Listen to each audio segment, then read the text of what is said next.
नमस्कार. आज आपण एका बौद्ध कथेबद्दल बोलणार आहोत.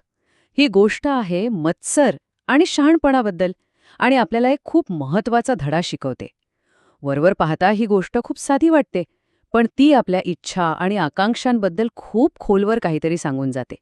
आणि या कथेचा केंद्रबिंदू आहे एक प्रश्न की एका लाडात वाढलेल्या ऐशारामात जगणाऱ्या डुकराची गोष्ट ती आपल्याला आपल्या इच्छांमध्ये दडलेल्या खऱ्या धोक्याबद्दल काय सांगू शकते.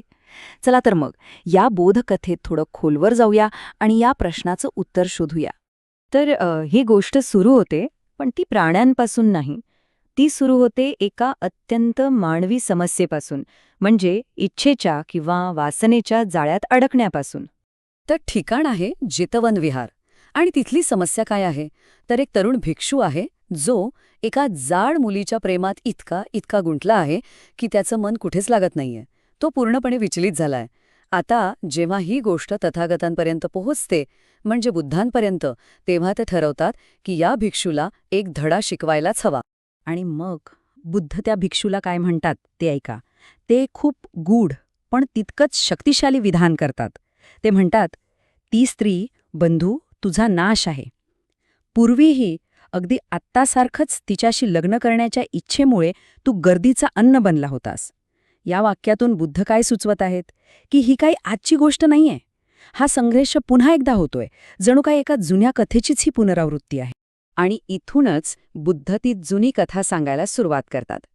चला आता आपणही त्या विहारातून थेट त्या बोधकथेच्या जगात जाऊया. ही कथा घडते प्राचीन बनारसमध्ये आणि इथेच आपल्याला या सगळ्या समस्येचं मूळ सापडणार आहे. तर या कथेत कोण कोण आहेत? मुख्य पात्र आहेत. एक आहे मोठा लालकोट, एक खूप शहाणा बैल जो स्वतः बोधिसत्व आहे. मग आहे त्याचा धाकटा भाऊ छोटा लालकोट, जो थोडा मत्सरी स्वभावाचा आहे. आणि तिसरं पात्र आहे सालुका, ज्याचा अर्थ होतो भाजी. सालुका एक डुक्कर आहे आणि ते अगदी ऐशारामात जगते. आता इथे ना दोन वेगवेगळ्या जीवनशैलीमधला फरक अगदी स्पष्ट दिसतो. बघा, एका बाजूला आहेत हे दोन बैल जे दिवसभर कठोर परिश्रम करतात आणि त्यांना खायला काय मिळतो तर साधा पेंढा आणि गवत. आणि दुसऱ्या बाजूला आहे ते डुक्कर, ज्याला काहीच काम नाही, फक्त लाड कौतुक आणि खायला पौष्टिक भाताची पेज. साहजिकच आहे, हा फरक बघूनच छोट्या लालकोटच्या मनात मत्सराची भावना निर्माण होते. आणि मग एक दिवस छोटा लालकोट आपल्या मोठ्या भावाकडे तक्रार करतोच. तो म्हणतो, अरे दादा, विचार कर, आपण दोघे राब राब राबतो, ह्या घरासाठी सगळी मेहनत करतो, आणि तरीही त्या डुकराला बघा, त्याला सर्वोत्तम अन्न मिळतं, सर्वोत्तम वागणूक मिळते. आणि हाच ह्या बोधकथेतला मुख्य संघर्ष आहे.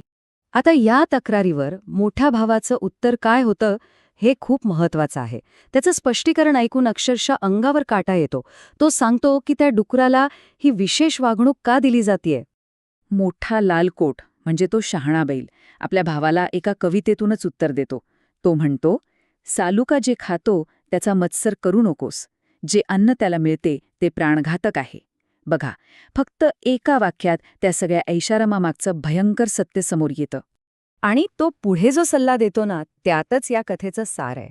तो म्हणतो, अरे समाधानी रहा आणि आपला पेंढा खा, कारण त्यामुळेच तुला दीर्घायुष्य मिळेल. म्हणजे काय तर क्षणिक सुखाच्या मोहात पडण्यापेक्षा साधं पण टिकाऊ जीवन हे कितीतरी जास्त मोलाचं आहे.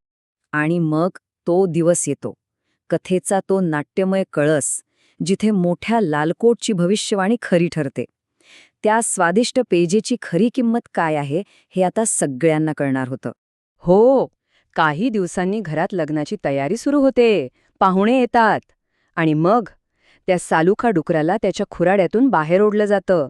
त्याला लग्नाच्या मेजवानीसाठीच तर इतके दिवस पोसलं जात होतं. त्याला मारून त्याचे तुकडे केले जातात.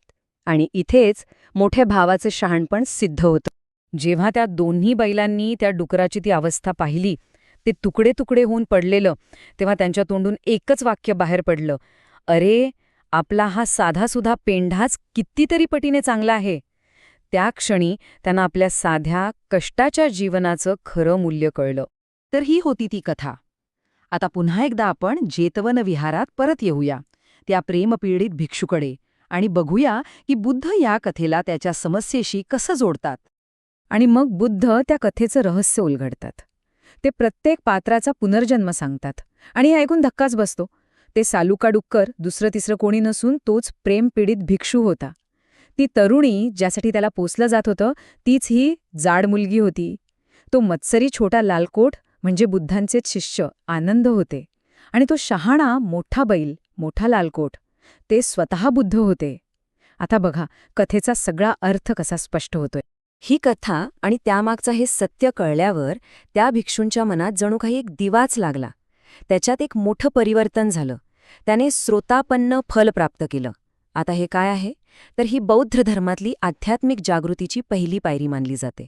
याचा अर्थ असा की तो आता इच्छेच्या वासनेच्या बंधनातून मुक्त होण्याच्या मार्गावर निघाला होता.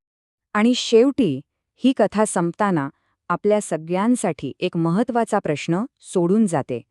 जरा विचार करा, आपल्या आयुष्यात अशी कोणती सालुकाची मेजवानी आहे?